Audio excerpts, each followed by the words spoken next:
Assalamualaikum warahmatullahi wabarakatuh. Perkenalkan, nama saya Muhammad Riyad Aksa, nomor BP 19041127 dari kelas C. Pada kesempatan kali ini, saya akan melaksanakan praktikum dari rumah, membahas mengenai batang dan akar pada tumbuhan, khususnya pada praktikum botani farmasi. Yang pertama, saya akan membahas morfologi dan klasifikasi dari tumbuhan ataupun tanaman pada praktikum kali ini. Yang pertama ada tanaman wortel. Wortel merupakan kerajaan dari Plantae.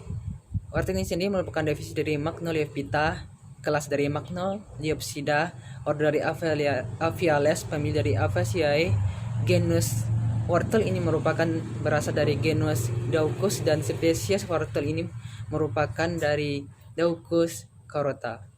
Secara morfologinya, tanaman wortel dapat dilihat pada gambar ini. Ini merupakan contoh dari bentuk tanaman ataupun morfologi dari tanaman wortel. Tanaman wortel ini memiliki akar yang tunggang dan dapat dilihat pada contoh gambar ini.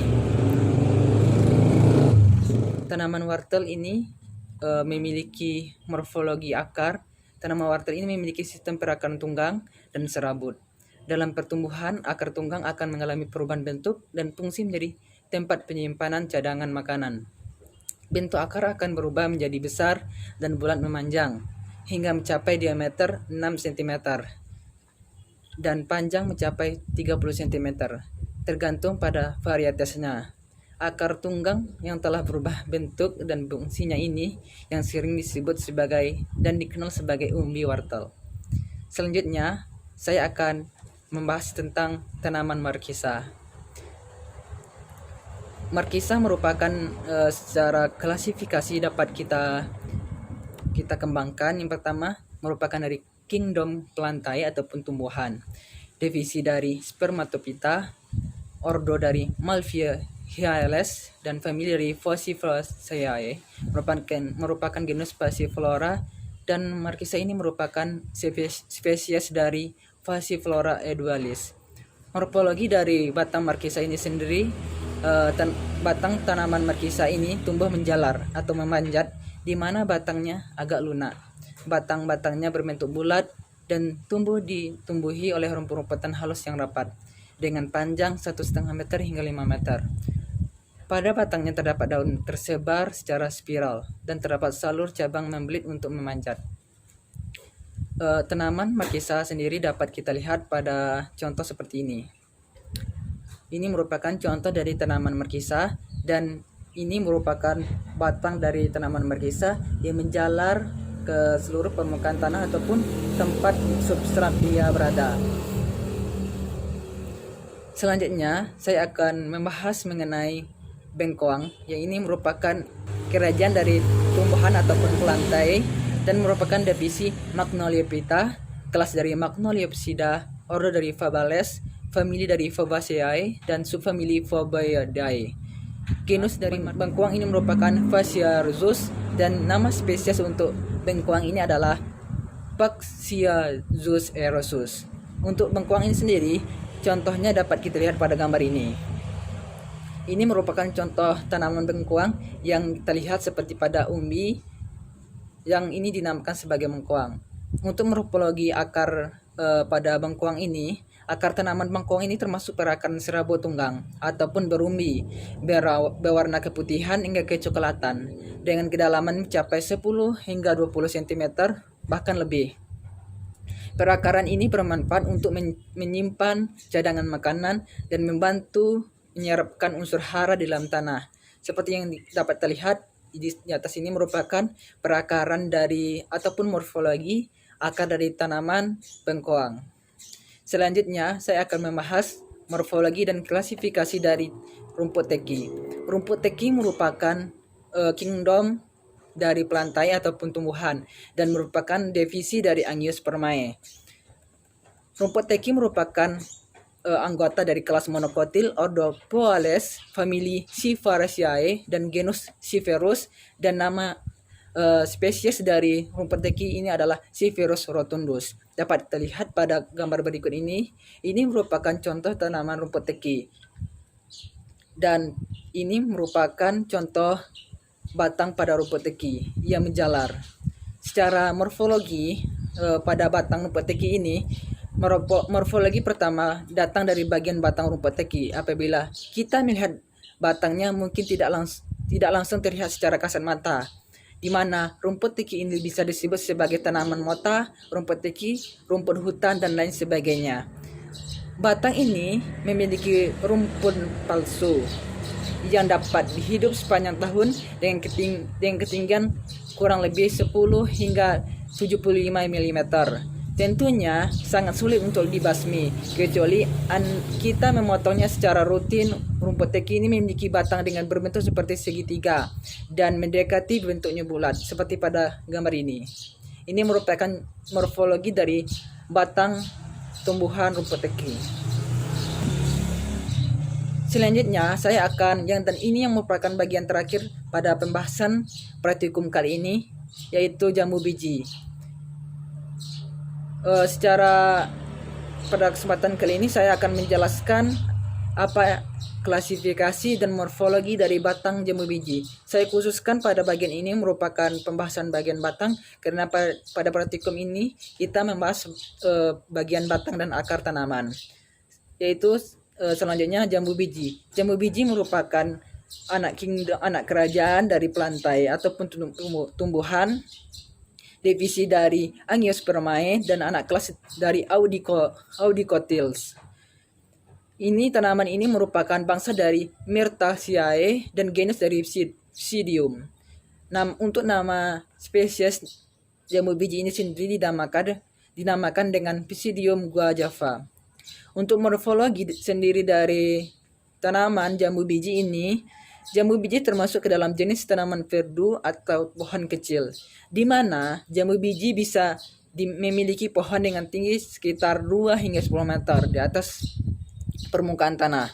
Karena termasuk tanaman dikotil, jambu biji memiliki batang yang berkayu dan tentunya keras, serta kulit batangnya licin dan berwarna kecoklatan ataupun kehijauan seperti yang kita lihat pada ini.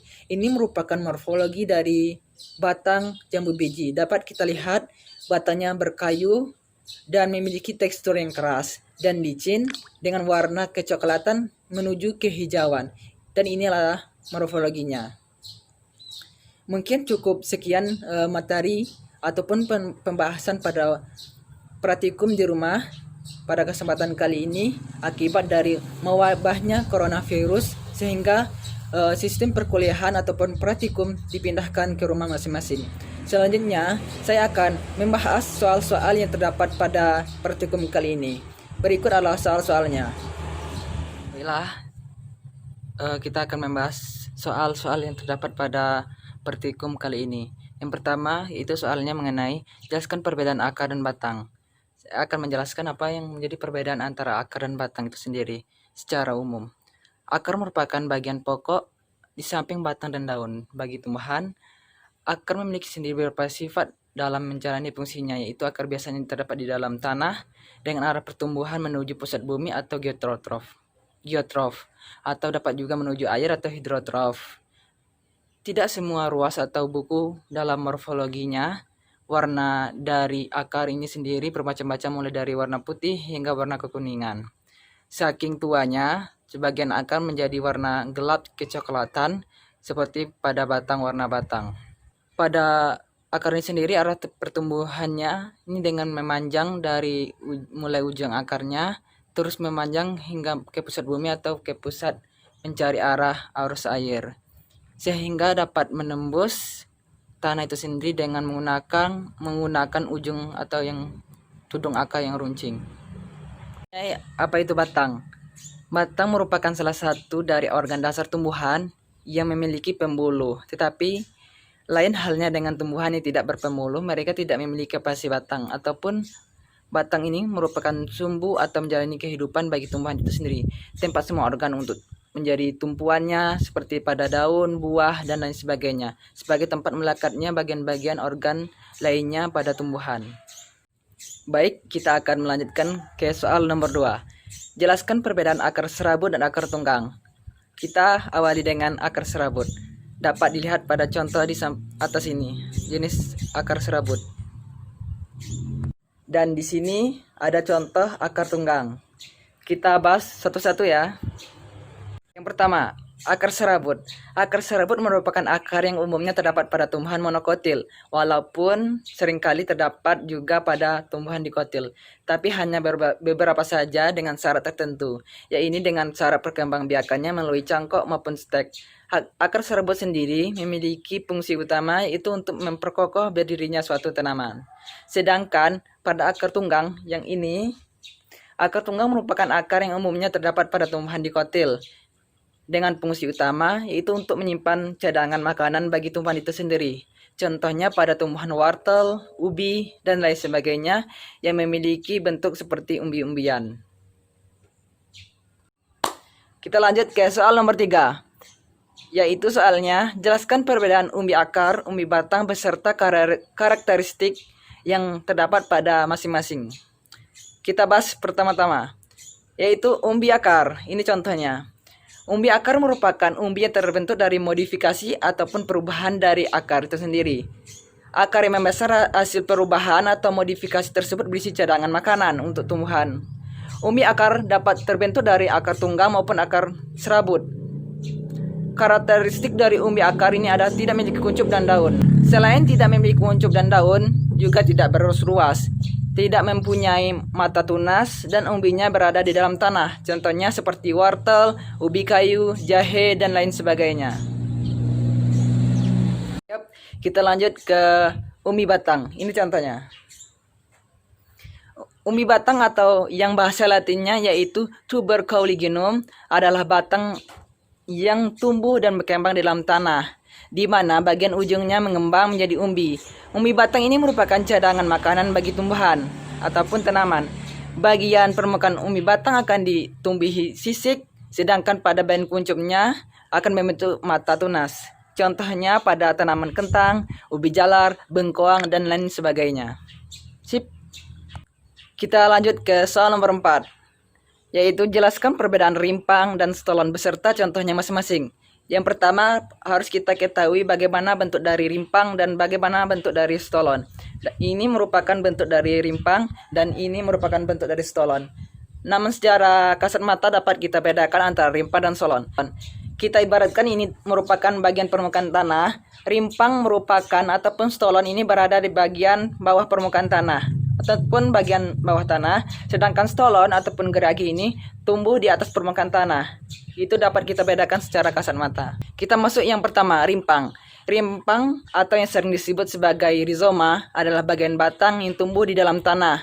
Rimpang berfungsi sebagai cadangan makanan. Morfologi dari rimpang berluas dan berbuku. Untuk jenis tumbuhan yang memiliki rimpang atau dalam siklus hidupnya yaitu rimpang seperti tumulawak, jahe, lengkuas, dan kunyit.